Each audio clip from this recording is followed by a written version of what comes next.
mungkin karena persoalan administrasi ya. Wilayah administrasi itu sejak kita pemekaran mulai kita terbatas dengan 2 kabupaten. Jadi Kabupaten Belitung itu hanya sampai Badau. Bangik ke Simpang 3, Air Ruak, Liring itulah jadi wilayah orang. Iya. Jadi Belkim tidak merasa perlu untuk memperingati hari jadi kota Tanjung Pandan. Tapi Badau pun walaupun ada di kabupaten merasa tidak perlu juga karena itu punya milik Tanjung Pandan. Milik Tanjung Pandan. Padahal dulu yang namanya Pangkalalang saja itulah sampai ke Sungai Cirucok itu. Sampai Kampung Cirucok pun lagi wilayah Pangkalalang. Selat Nasik itu Kecamatan Pembantu dari Tanjung Pandan. Sijok Kecamatan Tanjung Pandan. Kecamatan Pembantu Tanjung Pandan. Oke.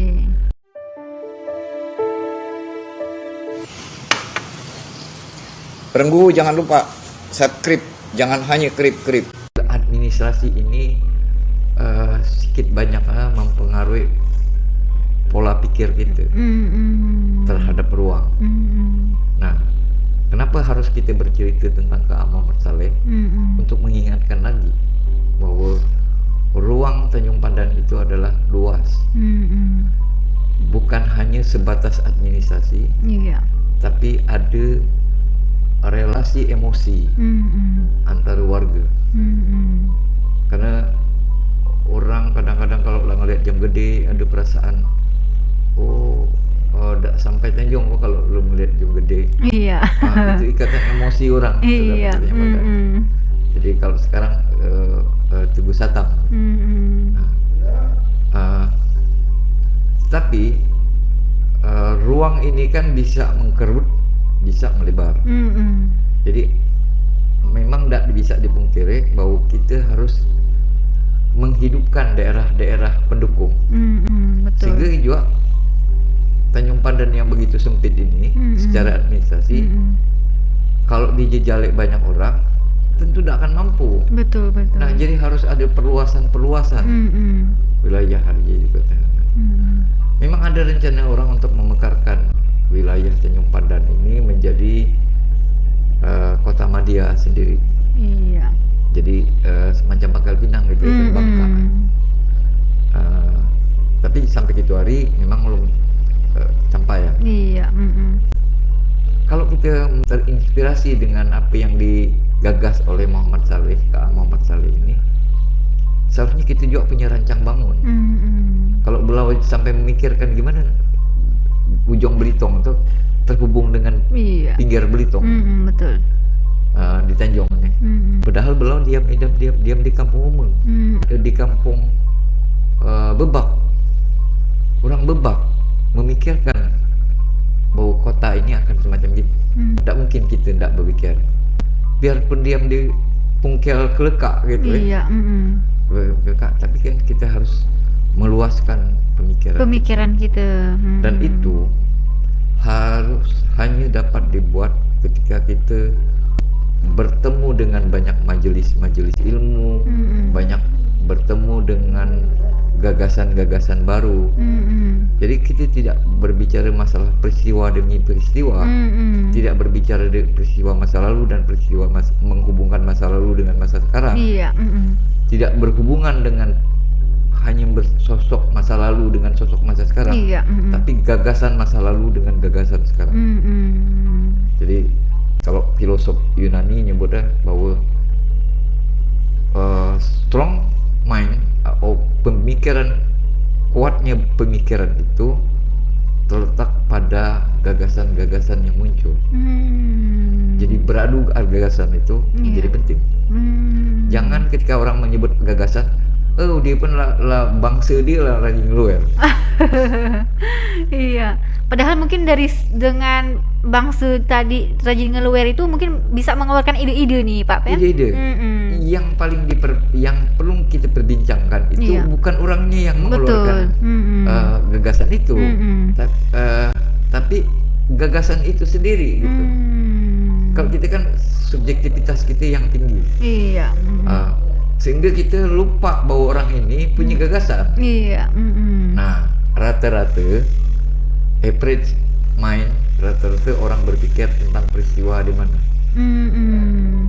Kalau kita dalam ruang rapat merasa ini menjadi penting, peristiwanya, tapi di kedai kopi tidak penting.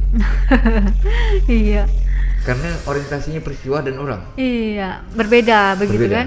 Nah, ketika orang sudah menurunkan perspektif dia, cara pandang dia dari peristiwa menjadi orang, maka itulah serendah-rendah pemikiran. Weak mind itu, pemikiran yang lemah itu adalah membicarakan orang-orang. Itu lebih mudah. Belau itu kalau bercakap nggak tapak ngantupkan bibir atas kan bibir bawah. Iya. Nak dia di kedai kopi, nak dia di dalam rapat sama aja. Sama aja. Gitu aja kata. Cara pandang mereka itu melihat dari sosok orang. Yang lebih tinggi lagi, yang rata-rata melihat, kalau di rapat itu sama main-main, itu banyak gagasan. Walaupun dalam rapat itu kadang-kadang sulit menemukan kesimpulan, karena semua nggak dapat beradu argumen. Apa negangkan urat leher.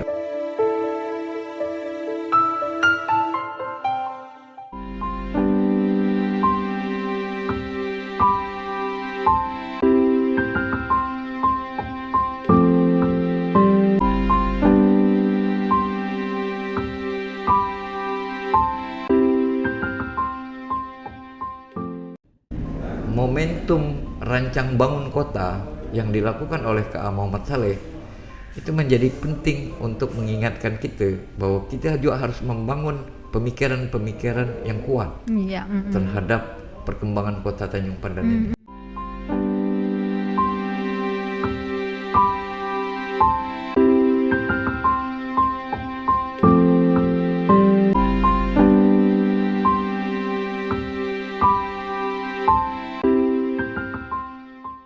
Mungkin ini salah satu pesan yang dapat diambil, dipetik dari anak-anak muda mungkin barangkali Pak Petro ya ke depan. Ya, karena kan memang ke depan kan dari generasi ke generasi begitu kan. Generasi muda lah yang mungkin nanti bagaimana Belitung ini kan siapa Belitung ini ke depan begitu kan. Jadi segi pembangunannya nanti. Dia menangkap ide gagasan dari orang-orang terdahulu. Iya, betul. Jadi anak muda sekarang jangan kelupaan, jangan tak ingat kan orang-orang tuh. Minimal ingat pesan, kalau berjalan jangan jauh-jauh gitu. Iya. Jangan ngebut gitu kan. Beda. Dari kaula muda kan di Pulau Belitung ini biasanya banyak yang nongkrong-nongkrong nih Pak di pusat kota. Di Gedung Nasional yang tempat sekarang pusat keramaian kan. Nah, mungkin sambil ngopi-ngopi barangkali ya jangan sampai buang-buang waktu. Mungkin dari kaula muda dapat memunculkan gagasan-gagasan atau ide-ide kreatif begitu Pak ya? Iya, kalau bebek muda ini kan bermain banyak di kuliner. Iya, betul Pak Petro. Kuliner-kuliner mereka itu, ini bukan maksud berpihak mempromosikan satu orang. Ada agi muda juga, bini pula, bukan laki. Itu menjual makanan dengan tagline Tante Judes namanya. Iya. Dia menjual makanan itu sama-sama nak bini. Iya. Jadi ini juga sebenarnya inspirasi kita. Inspirasi bahwa mereka ini ternyata punya gagasan yang menarik gitu. Nah, gagasan anak muda ini sebenarnya lebih apa namanya? Lebih tidak disangka-sangka kadang-kadang. Iya, menghasilkan ide-ide kreatif begitu Pak Petro. Ide kreatif itu lahir dari mereka. Jadi kalau misalkan tadi Pak Petro sebutkan satu nama produk tagline-nya itu, jadi diingat-ingat dari masyarakat nih Pak Petro. Iya. Karena menarik gitu kan? Menarik. Kalau Tante Judes ini berarti kalau dulu Mika kalau tengkaran pucabi mulut nih. Kata orang tuh kan. Dia tahu gimana menghubungkan antara tradisi biar bebek tuh tidak nakal banget, jungor tuh tidak bacar gitu, di cabi dengan Tante Judes yang berhubungan dengan cabi juga. Ini pasti barangnya barang pedas. Nah, konsep gagasan pedas itu mereka tuangkan gitu. Sederhana sebenarnya, karena produk mungkin mereka jualan hanya dengan gerobak. Tapi bukan ngelihat fisik mereka yang hanya berjualan dengan gerobak dengan makanan, tapi gagasan untuk menghubungkan antara konsep di Cabi, pedas, dan Tante Judes tadi. Ini kan sebenarnya harus perspektif kita. Bukan persoalan bahwa dia tonok bini, udah akan seberapa lah berjualan orang bini, begadang jadi tidak kuat, ngumpul. Tapi ternyata dalam mengisi waktu, memanfaatkan ruang kota itu, dia lebih mampu daripada yang lain yang hanya menjadi hacker. Maksudnya hacker itu nguyum permen hack gitu. Hanya berandun-randun, dari itu unggul-unggul. Betul. Konsep nongkrong itu lagi ada.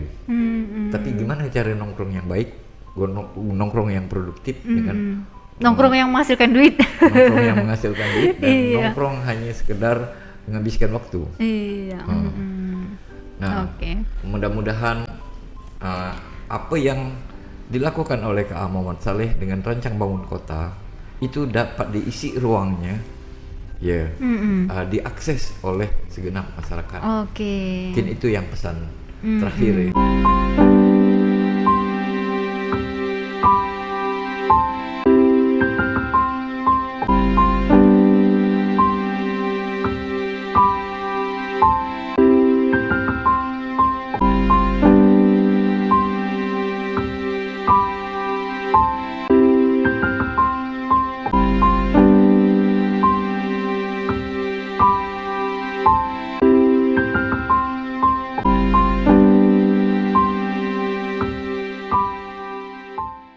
Untuk masyarakat Belitung, seluruh masyarakat Belitung ini tentunya kita bersukacita ya menyambut nanti hari jadi Kota Tanjung Pandan yang ke-185 tahun ya. Mudah-mudahan Kota Tanjung Pandan, Kabupaten Belitung tentunya mudah-mudahan ke depan lebih maju begitu, pertumbuhan perekonomiannya lebih baik lagi begitu Pak Fitro ya. Demikian. Tetaplah di 102,2 FM untuk mengikuti program acara yang selanjutnya. Kami ucapkan terima kasih dan kami ucapkan salam. Wassalamualaikum warahmatullahi wabarakatuh.